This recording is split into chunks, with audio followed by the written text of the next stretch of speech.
కళంకం కళంకం కళంకం.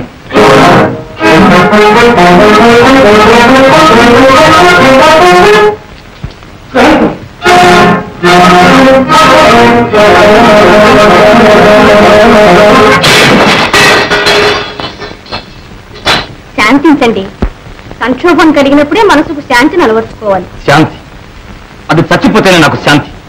మహారాజా, నేను చెప్పేది కాస్త వినండి.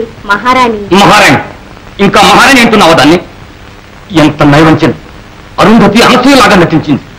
దేనిది కాదు, నీవే నీ ఇష్టం వచ్చిన శిక్ష విధించు.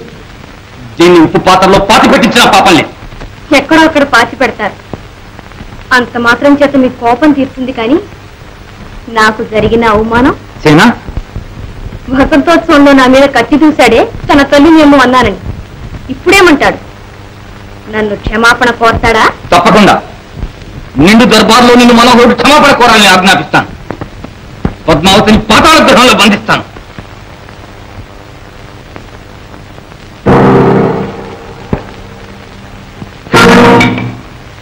మాతృదేవికి కారాగార శిక్ష, మనోహరుడు ఆ విలయాన్ని క్షమాభిక్ష వేడుకోవడం, అది 10 మంది పౌరనాయకులు ప్రభువులు ఉండే రాజదర్బారులో ఆ పనికి మాలిన వేశ్యను తండ్రి గారే స్వయంగా ఈ శిక్ష విధించారట. కానీ నాయన, ఆయన నీ కన్న తండ్రి అనే మాట మర్చిపోవద్దు. తండ్రట పరంజ్యోతి లాంటి భార్య, ప్రజ్ఞా ధురంధరులకు కుమారుడింది. ఇన్నేళ్ళొచ్చిన వివేకం అనేది లేకపోయింది. వివేకం మర్చిపోయిన ఆ వివేకం మళ్ళీ ఆయనకు జ్ఞాపకం చేస్తాం. నాయన, పొరపాటున తొందరలో ఈ ఆజ్ఞాపత్రం పంపి ఉంటారు. ఇంతకు వచ్చిన కారణాంతరం తెలుసుకునిరా. ఇంకా కారణం తెలుసుకోవాలా? వద్దు. ఈ సమయంలో వారు మహారాజు ఎదురుకు పోవడం మంచిది కాదు. మీరెంత మాత్రం అక్కడికి వెళ్ళవద్దు. మనోహర, వెళ్ళిరా. అత్తయ్య, విజయ, వెళ్తాను. జాగ్రత్త, నేను వచ్చే వరకు మీరు తల్లిగారి సమీపానికి కూడా రాకూడదు. విజయ, చూస్తుంటూ వెళ్ళొస్తాను.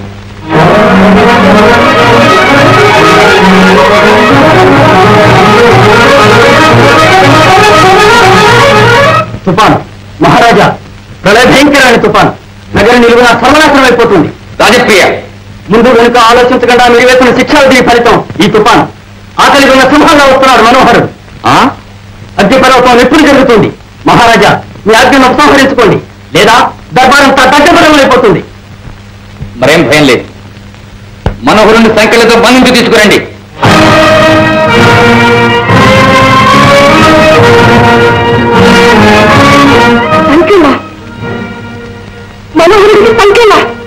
సంఖ్యలతో బంధించి తీసుకురమ్మని మహారాజు గారి ఆజ్ఞ. సంఖ్యల మనోహర, ఈ శిక్ష కారణమేమిటో నువ్వు మహారాజును అడగబోతుంది. చేతులకే గాని నోటికి కాదు కదా ఈ సంఖ్యలు.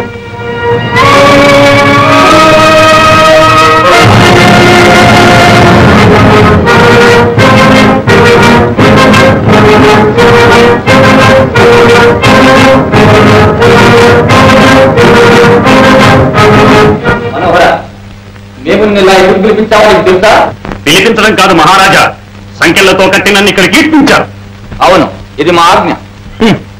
ఇది ఆజ్ఞ కాదు, మీ ఆనందం.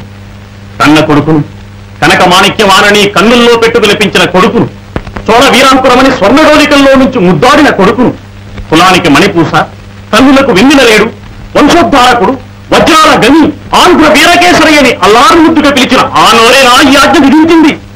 అపరంజి కంకణాలకు బదులు ఈ ఆదండాలతో నిండు కులువుకు నీ కొడుకును రప్పించడం ఆజ్ఞ కాదు, మీ ఆనందం. ఇది న్యాయస్థానం. నువ్వు అపరాధి, తండ్రి కొడుకునే సంబంధం ఇక్కడ లేదు. మహారాజా, నేను ఒక సామాన్య పౌరుడులా అడుగుతున్నాను. ఏమిటి నా అపరాధం? నేను ఎవరికి ఏం ద్రోహం చేశాను? అంతకున్నా విప్లవకారినా? ఏమిటి నా నేరం? మహారాజా, మాట్లాడరే. ఇదిగో ఈ వీర నాయకులను అడగండి, ప్రజాప్రాతినిధ్యం వహించిన ఈ దేశ నాయకులను అడగండి. నా నేరం నిరూపించండి. నేరం నిరూపించాలి. ఇందులో మీకేం జోక్యం లేదు. ఇందులో ప్రజలకి జోక్యమే లేకపోతే ఇంత రాద్ధాంతం ఈ నిండు దర్బారంలో ఎందుకు జరగాలి?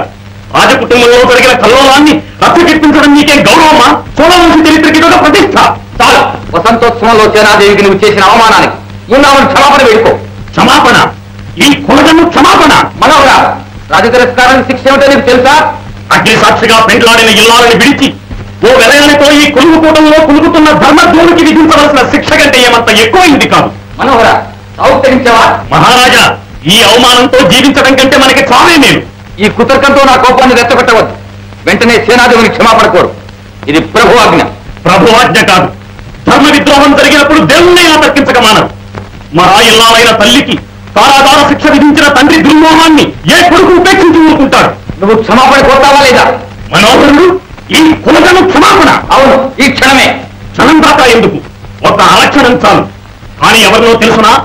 స్వర్గం నుండి దిగొచ్చిన అప్సరసాన్ని ఎవరిని నీవు ఆరాధిస్తున్నావో, వసంత కోకిల వజ్రాల బొమ్మని ఎవరిని నెత్తినెక్కించుకుని ఊరేగుతున్నావో, కాలకోట విషం కక్కేదాని నాలికలు చీలికలు చేసి అడ్డవచ్చిన నీ పరివారాన్ని నరికేసి వంచిస్తున్న రక్తధారణకు నా మాతృదేవి పాదాలను అభిషేకించి ఆమెను, నా తల్లిని క్షమాపణ కోరతాను.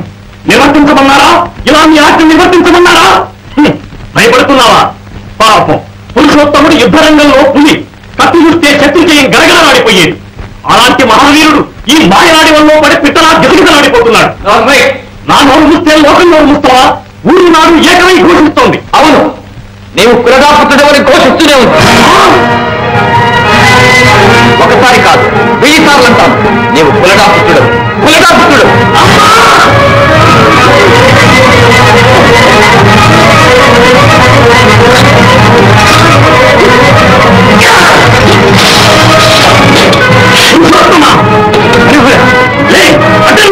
పురుషోత్తమ, నీ మదరోన్మానంతో మచ్చలేని ఈ చోళ రాజవంశ మాన మర్యాదలన్నీ మంటగలిసిపోయినాయి. నీ కామాంతంలో కాకి ఎవరో కలహంస ఎవరో కనుక్కోలేకపోతున్నావు. కాలకూట విషాన్ని కమ్మని అమృతం అనుకుని సేవిస్తున్నావు. నా తల్లి ప్రేమ స్వరూపిణి, కారుణ్యమూర్తి. అలాంటి పతివ్రతా శిరోత్వాన్ని కారుకోతలు కూసిన ఈ ఖండాలని నీవుంటే గుర్తుకొచ్చి పారేస్తాను. ఈ తుట్టె పురుగు విషయం తలకెక్కి నీలో జీవం కూడా లేకుండా పోయిందా? ఆగు, రాతితో చేసిన రాజు విగ్రహమా? నీకు బలి చేయడానికి ఎడుగో భక్తుడు. ఈ కరవాణంతో దీని కంఠం నరికి జిల్లును పైకగజుండే ఆ సమస్త రక్తధారాలతో నీకు అభిషేకం చేస్తాను. చూడు నీ అందాలకి ఏమవుతుందో. ఎవరు? అమ్మా, నువ్వు ఇక్కడికి ఎందుకు వచ్చావు? పాప పంకిలమైన ఈ దర్బారులో పరమ పవిత్రమైన నీ పాదం ఉచ్చదగింది కాదమ్మా. మనోహర, నేను ఎక్కడికి తప్పించుకుపోతావు? మనోహర, ఆవేశంలో నిన్ను నువ్వు మర్చిపోతున్నావు. ఉండమ్మా, నేను సహించలేను. నువ్వు క్షమించినా సరే నా తల్లిని అవమానం చేసిన వ్యక్తిని ఒక క్షణం కూడా భరించలేదు. అమ్మా, నీ పవిత్ర శరీరం నుండి స్రవించిన ప్రతి రక్త బిందువు ఈ హింసాలోకాన్ని దహించి వేస్తుంది. ముందుగా నీ కరవాలంతో నిన్ను కన్న ఈ కడుపులో పొడిచి తర్వాత మహారాజు దగ్గరించో. తల్లితో నువ్వు చేసే ఈ రణతాండవానికి నీ తల్లి క్షణాన్ని రంగస్థలం చెయ్యి. అమ్మా, ఇదిగో నీ తల్లి. ఇందు నన్ను చంపిన తర్వాత నీ ఇష్టం వచ్చేట్టు చెయ్యి.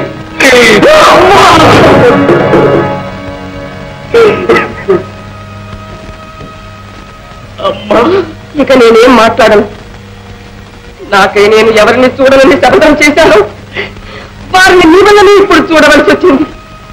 చేసిన ప్రమాణాన్ని పాటించని కొడుకును నిన్ను ఈ నిండు సభలో ప్రతిమానుకునే భంగపాటు నాకు చాలు.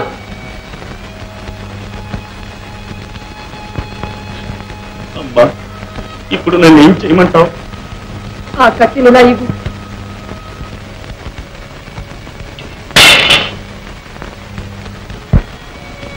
అయితే క్షమాపణ వేడుకోమంటావా? నాయన మనోహర, నీ తల్లిలో తిరిగి పొంద కడుపున పుట్టలేదు. వీరపత్ని, వీరమాత. తండ్రి, ఈ క్షమాభిక్ష కంటే మరణమే మేము. అవును, ఈ క్రూరుడు చావవలసింది. వెంటనే ఇతను వృత్తి చేయవలసిందిగా మా ఆజ్ఞ. అమ్మా, ఇప్పటికైనా సెలవి, నేను నన్ను అడిగేస్తాను. ఇంకా సహనమా? అవును, ఇప్పుడే సహనం వహించాలి. అయితే నేను చావవలసిందే. చావవలసిందేనా? ఈ కొడుకు మనోహరుడు చావవలసిందేనా? అవును, చావవలసిందే.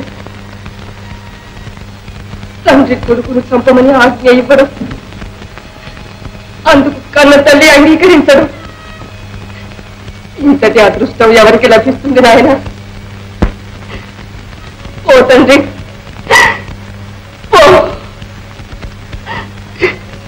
అమ్మా, నీవేనా ఇలా చెప్పేది? అవును, నిన్ను నవమాసములు మోసిన కన్న తల్లి నేను చెబుతున్నా.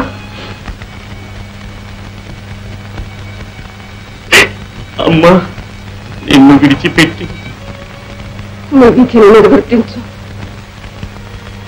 అమ్మా, అమ్మా.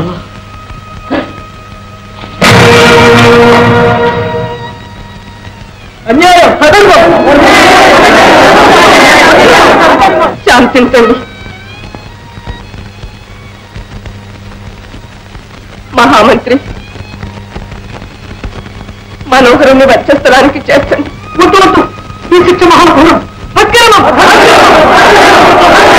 శాంతించండి. రాజాజ్ఞను తిరస్కరించి సంక్షోభిస్తున్న నా మాతృ హృదయాన్ని మరింత గాయపరచకండి.